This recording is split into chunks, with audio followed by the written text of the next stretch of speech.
Maoist నేత central committee member Sanjeev, అతని భార్య దీనా జనజీవన స్రవంతిలో కలిసిన సందర్భంగా యాప్రాల్లో జననాట్య మండలి ఆత్మీయ కలయిక సమావేశం.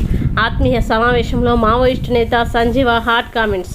నేను పోలీసుల ఎదుట లొంగిపోలేను. నేను నా భార్య లీగల్ అయ్యాము.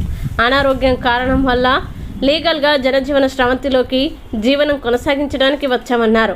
లొంగిపోయారని అనడం సరికాదన్నారు. నేను ఉద్యమంలో 50 సంవత్సరాలు పనిచేశాను. 50 సంవత్సరాలు ఉద్యమంలో పనిచేసి లొంగిపోవడం అనేది ఉండదని అన్నారు. గద్దర్ సమకాలికుడు సంజీవ్ 45 ఏళ్లుగా అజ్ఞాతంలోనే. సంజీవ్ భార్య దీనాది 33 సంవత్సరాల అజ్ఞాతం. ఈ నెల 18న రాచకొండ సిపి సుధీర్ బాబు ఎదుట సంజీవ భార్య దీనా లీగల్ అయిన దంపతులు.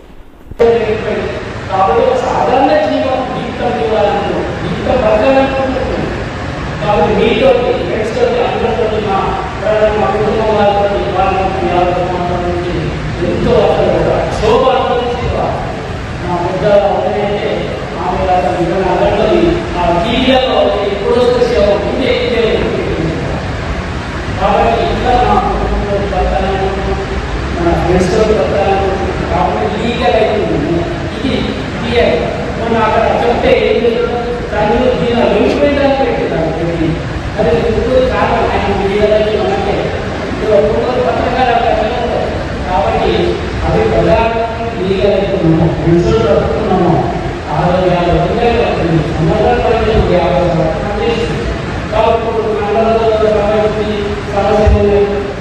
సంవత్సరాలు 50 కాబట్టి చాలా సంవత్సరాలు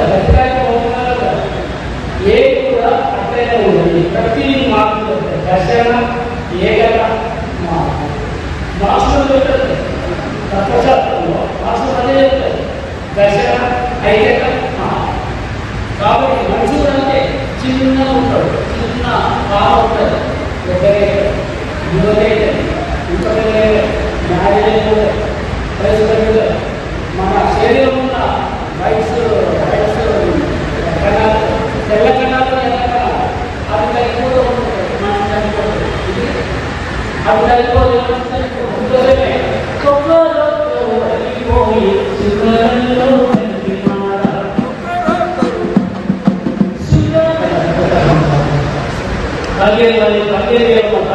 మంది పోలీసు చుట్టుముట్టిన కూడా ఆ భయంలో నన్ను ఎక్కువ వచ్చినందుకు మీ అందరికీ ధన్యవాదాలు. ఫస్ట్ మీ తరపు నుంచి మేము ప్రజలకు, ప్రభుత్వానికి కూడా మెయిన్గా మేము అనారోగ్యంతో బయటకు వచ్చాము. లీగల్గా బతకదలుచుకున్నాము. లీగల్గా అంటే మా కుటుంబం వాళ్ళతో లీగల్ అయ్యి మేము 1990లో కూడా గద్దరు మేము అండర్గ్రౌండ్లో మీటింగ్ అప్పుడు కూడా మేము ఈ ఊర్లో ఊరేగింపు తీసుకొని వచ్చి లీగల్ అయ్యాం. అట్లనే ఇప్పుడు కూడా మేము లీగల్ అయిపోయి మా బతుకు మేము బతకాలనుకుంటున్నాము. ఎందుకు? అనారోగ్యం కారణాల వల్ల వయసు పెరిగింది, అనారోగ్యం ఉన్నది. కాబట్టి లీగల్గా బతకాలనుకుంటున్నాము. దాని సందర్భంగా మేము బయటికి రావడం జరిగింది. ఇది మెయిన్ పాయింట్.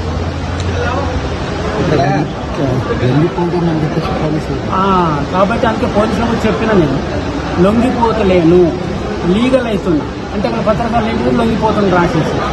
కాబట్టి మీకు కూడా దయచేసి లొంగిపోతుందని రాయకండి. మీకు దయచేసి చెప్తున్నాను, లీగల్ అయ్యిండు, లీగల్ జీవితం జీవించాలనుకుంటున్నాడు. 50 సంవత్సరాలు పనిచేసిన లొంగిపోవడం ఏముంటుంది కదా.